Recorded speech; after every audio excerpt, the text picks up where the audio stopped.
Wow!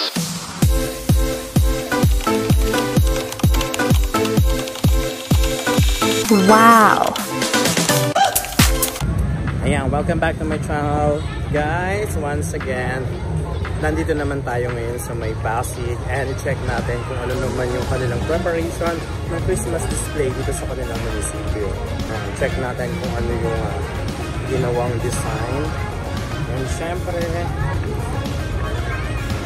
tingnan natin yung mga details ng kanilang Christmas display here.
At syempre, kung hindi ka pa nakasubscribe sa aking channel, don't forget to hit the subscribe button. And syempre, i-like and i-share mo na rin yan para sa mga iba't iba pang videos. And for more adventure, lalo na lilibutin natin yung iba't iba pang mga Christmas display here in Metro Manila at sa iba pang lugar na mapupuntahan natin bago sumapit mismo ang Pasko. So ilang araw na lang. Ayan, advance Merry Christmas mga katodo. Once again, it's me, your katodo, saying love and sharing is loving.